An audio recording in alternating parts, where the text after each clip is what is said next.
What's up, world? Uko here from Better Therapy Now, and today we're talking about cognitive behavioral techniques to enhance your mental resiliency. Cognitive behavioral techniques are all about making the connection between your thoughts, your feelings, your emotions, and then your eventual actions.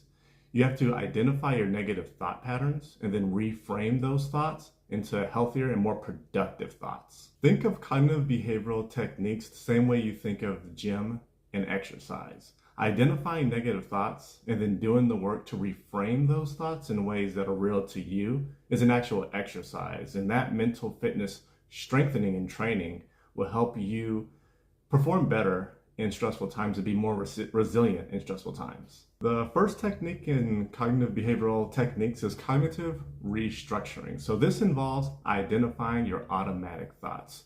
Anytime you're faced with any type of situation that's stressful or makes you doubt yourself, you have to write down the thoughts that go in your head, or at least say the thoughts to yourself that go inside your head. You have to kind of recognize how you speak to yourself inside your head and then challenge that. Do what's called reality testing. So say you want to make a connection with somebody. You want to speak to somebody romantically or professionally and make a connection, but the first thought that goes to your head is this person's going to be annoyed or I'm going to inconvenience this person.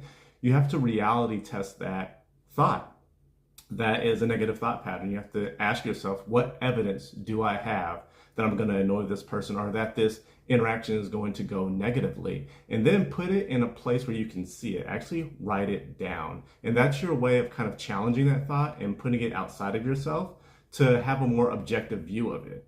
And then you reframe that. You tell yourself something more positive, something like, this connection is going to go well, or this person is going to be really interested or excited to speak to me. And that kind of captures that negativity in your mind, especially in kind of the back or subconscious part of your mind, and brings it to the front and allows you to reframe yourself if you do it enough times. The key is really making this a regular practice.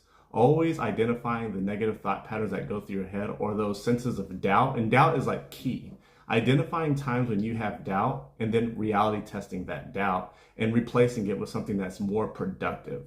Cognitive restructuring is best done with another individual because another person can give you a more objective view on how you're thinking and help you restructure it in more positive ways. But you can also do it by yourself. The more intentional you are about it and the more you do some type of action like writing down the negative thought and then writing down the reframing of that thought, or speaking it out loud and then speaking the more productive way of thinking out loud, the more helpful it will be, especially over time.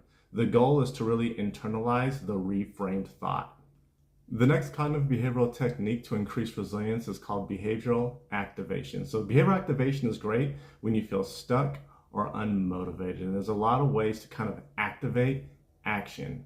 First is surrounding yourself with supportive people. This requires you to actually say the thing that you want to do out loud to other people. This increases the likelihood that you will continue moving forward in the face of resilience and make it through challenging times. But this requires you to be vulnerable in the sense that you have to actually say what you want and kind of say your goals and your dreams, etc. A lot of people find this difficult to do. And this creates an environment where the people that are going to support you are going to get closer to you and like surround yourself with those people. And the people that don't really support you or are negative are going to begin to filter out of your life. When you have that kind of environment around you, you're more likely to make it through difficult times and be more resilient. Next is really identifying your why. So connecting the things that you want to accomplish in life or the things that you want to do with your core values, which requires you to identify core values. Once you have a clear set of core values, then you're better able to visualize the things that you want, and you have a lot more confidence moving forward in those things because they're closely connected with the things that you value most. Next is a combination of visualization and affirmation, specifically positive affirmations. Whenever you hit a difficult time and you need to be resilient, you may not notice it, but negative thought patterns are going through your mind 100 miles an hour. And you have to combat that. You have to say something in yourself so that you can resist that and make it through that. So if you want to make a connection with somebody or go to the gym or whatever it is, in your mind you're convincing yourself all the reasons why you shouldn't do those things, and you have to take action and actively say the opposite of that. For example, I'm going to go to the gym, or this person's going to be excited if I go and talk to them. The last cognitive behavioral technique to use is thought recording and or journaling. So you want to take a survey of how you're thinking to yourself, and you want to be able to look at that or listen to it and then apply some type of objective critique of it. So this can work with just speaking to a friend and taking that positive or helpful criticism, or journaling in just a daily diary or whatever it is, and actually reading it over so that you can recognize patterns. This is why kind of mental fitness coaching helps a lot, or individual therapy, because somebody can give you an objective perspective of what they are kind of noticing in the way that you think to yourself or talk to yourself, and what your automatic thoughts sound like and how those impact your behaviors. And then once you recognize those patterns, then you can kind of make adjustments that are most productive for you. And that's all from Better Therapy Now. Several ways that cognitive behavioral techniques can help you be more resilient. Thank you for watching, and I'll see you next time.